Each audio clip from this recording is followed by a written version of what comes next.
Hi hello வணக்கம். நான் உங்கள் கேபிள் சங்கர். நான் இன்றைக்கி உங்களோட பேச போகிற வெப் சீரிஸோட பேர் வந்து ஷெகர் லக்கவுட். இந்த ஷெகர் லக்கவுட் வந்து வெப் சீரிஸ் வந்து தமிழ் அப்படின்னு ஹிந்தியில் கூட வந்திருக்கு. நான் ஹிந்தியில் தான் பார்த்தேன். இது வந்து அமேசான் ப்ரைமில் நேற்று வெள்ளிக்கிழமை அன்றைக்கி ரிலீஸ் ஆன ஒரு வெப் சீரிஸ் இது. இந்த சீரிஸோட கதை என்ன அப்படின்னு பார்த்தீங்கன்னா ரொம்ப சிம்பிளான கதை தான். தேவ் அப்படின்ற ஒருத்தர் வந்து கிட்டத்தட்ட 10 வருடங்கள் கழித்து அவருடைய சொந்த ஊரான லக்கோட்டுக்கு போக வேண்டிய கட்டாயமாக இருக்குது. ஏன்னா ஏன் அவர் 10 வருடத்துக்கு பின்னாடி 10 வருடமும் அந்த ஊருக்கு போகலன்றதுக்கு ஒரு கதை இருக்குது. அந்த கதையை வந்து பின்னாடி சொல்கிறேன். ஆனால் அங்கே போன நேரத்தில் அங்கே அவருடைய தந்தையை சந்திக்க வேண்டியிருக்கு, தன்னுடைய அண்ணனை சந்திக்க வேண்டியிருக்கு, அண்ணியை சந்திக்க வேண்டியிருக்கு. அதே நேரத்தில் அந்த ஊரில் இருக்கிற ஒரு மிகப்பெரிய மலைவாழ் மக்களுடைய தலைவனாக இருக்கக்கூடிய ஒரு கேரக்டர் ஒருத்தர் இருக்கார். அவருக்கு அதை மலைவாழ் மக்களை வச்சு அந்த ஜாதியை வச்சு மிகப்பெரிய பணக்காரனான ஒரு ஆள் ஒருத்தர் இருக்கிறாரு. அந்த பணக்கார ஆள் தான் அந்த லக்கோட்டுடைய வில்லன். ஸோ தெரிஞ்சோ தெரியாமையோ இந்த தேவ் வந்து அந்த ஊருக்கு போனதுக்கப்புறம் இவங்களெல்லாம் மீட் பண்ணதுக்கப்புறம் பழைய காதலி அண்ணன் எல்லாத்தையும் மீட் பண்ணும்போதும் இவங்க வந்து இதில் அண்ணன் வந்து கொல்லப்பட்டதுக்கான காரணம் வந்து தம்பி தான் அப்படின்ற ஒரு சந்தேக கேஸ் வந்ததுனால அவரை வந்து அந்த ஊர்லேயே இருக்க வேண்டிய கட்டாயமாகுது. ஸோ இந்த ஊரில் இருக்க வேண்டிய கட்டாயத்தினால அவர் அங்கே இருக்கிறாரு. அங்கே இருக்கும்போது நிறைய பிரச்சனைகள் ஒன்றா உருவாகுது. அந்த பிரச்சனைகள்லாம் தாண்டி தான் வந்து குற்றமற்றவன் நிரூபித்தாரா, அடுத்தது வந்து பாஸ்கிட்டேருந்து இங்கேருந்து ஊர்லேருந்து வரக்கூடிய டெல்லியிலேருந்து கிளம்பும்போது குராகூண்லேருந்து கிளம்பும்போது கொண்டு வந்த ஃபார்ச்சுனரை வந்து திருப்பி கேட்கறதுக்காக அனுப்பி வைக்கிற ஒரு அடியாள் அனுப்பி வைக்கிற அளவுக்கு ஒரு மாதிரி பிளாக் காமெடி கேரக்டராக இருக்கிற ஒரு வில்லன். அவர்கிட்ட தான் இவர் வேலை செய்கிறாரு.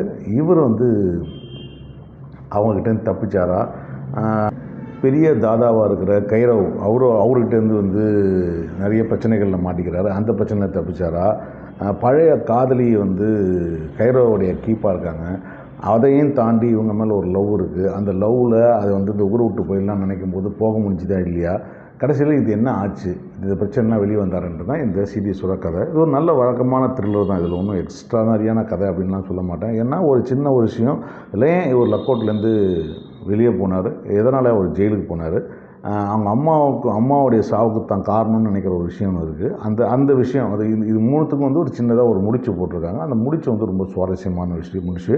அதை வச்சு ரொம்ப நேரம் நெஞ்ச நக்காமல் கரெக்டாக வந்து கிளைமாக்ஸ் வந்து கொடுத்துருக்காங்க. ஸோ அந்த விதத்தில் வந்து இந்த சீரியஸில் வந்து ரைட்டிங்காக வந்து அந்த விஷயம் பாராட்டக்கூடிய விஷயம். இது எழுதுனது வந்து பார்த்திங்கன்னா தேவிகா பகத், நவதீப் சிங் தான் வந்து இந்த சீரீஸை டைரக்ட் பண்ணியிருக்கிறாரு. பியான்ஷு பைன்விலி வந்து இந்த சீரீஸில் ஹீரோவாக தேவாக நடிச்சிருக்கிறாரு. அவருடைய அண்ணன் ஒருத்தர் நடிச்சிருக்கிறாரு. ஸ்ருதி மேனன் வந்து ரொம்ப முக்கியமான ஒரு கேரக்டர் நடிச்சிருக்காங்க. இந்த கேரக்டர் வந்து அவங்க எடுத்துக்கிட்டு பண்ணது வந்து ரொம்ப இன்ட்ரெஸ்டிங்கான கேரக்டர். டுவார்ட்ஸ் த எண்ட் வரைக்கும் இந்த கேரக்டர் வந்து ஹோல்ட் ஆகுது. ஆஸ் யூஷுவல் இந்த வெப் சீரிஸ்னாலே கொஞ்சம் ட்ரக்கு, கொஞ்சம் செக்ஸு, எல்லாமே இருக்கு இல்லையா, அது எல்லாமே இது கூட இருக்குது இந்த சீரீஸில். ஒரு விஷுவலாக இந்த சீரீஸ் வந்து நல்லாவே ட்ரீட் பண்ணியிருக்காங்க. பட் அதே வேளையில் பார்த்திங்கன்னா டு த கோர் ரைட்டிங்காக பார்க்கும்போது இந்த சீரீஸ் வந்து ரொம்ப ட்ராகிங்காக இருக்குன்னு தான் சொல்லணும். ஒரு பரபரப்பாக போக வேண்டிய ஒரு த்ரில்லரு.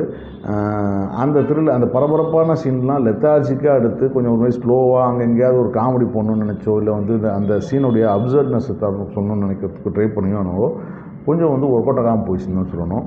இல்லாட்டா வந்து ரொம்ப பரபரப்பாக விறுவிறுன்னு போக வேண்டிய த்ரில்லர். இந்த 8 எபிசோடு வந்து எப்போ போச்சுன்னு தெரியாமல் பார்க்க வேண்டிய த்ரில்லர். அது வந்து நடக்காமல் போனது தான் இந்த சீரீஸோட ரைட்டிங்கில் இந்த ஃபால்ட்டு. மற்றபடி நடித்த நடிகர்கள் எடுத்த மேக்கிங் இதெல்லாமே நல்லா தான் இருக்குது. முழுக்க இது வந்து ரைட்டிங் ஃபால்ட் தான் சொல்லுவேன். இல்லை ஏன்னா 7 எபிசோடுக்கோ 8 எபிசோடுக்கோ வந்து ஃபில்லப் பண்ணுறதுக்காக எழுதலை. ஏன்னா ஃபில்லப் பண்ணுறதுக்காக எழுதியிருந்தால் ஒரு மாதிரி வந்து அஷ்டப்பாக தெரியும் உங்களுக்கு. ஆனால் இவங்க வந்து லெத்தார்ஜிக்காக இது வந்து டீட்டெயிலாக பண்ணுறோன்னு நினச்சிக்கிட்டு அதை பற்றி எழுதுனதுனால அவங்க நம்பியிருக்காங்க. பட் அது அன்ஃபார்ச்சுனேட்லி ஸ்க்ரீனில் வந்து அது வந்து ப்ரெசென்ட் ஆகலன்றது தான் ஒரு வருத்தம். மற்றபடி இந்த சீரீஸ் வந்து நீங்கள் ஒரு ஸ்லோ பர்ன் த்ரில்லராக பார்க்கணுன்னு ஆசைப்பட்டீங்கன்னா நிச்சயமாக இந்த சீரீஸ் நீங்கள் பார்க்கலாம். இது வந்து அமேசானில் வந்திருக்கு. கேபிள் சங்கர் நம்ம லைக் பண்ணுங்கள், ஷேர் பண்ணுங்கள், சப்ஸ்கிரைப் பண்ணுங்கள். நன்றி, வணக்கம்.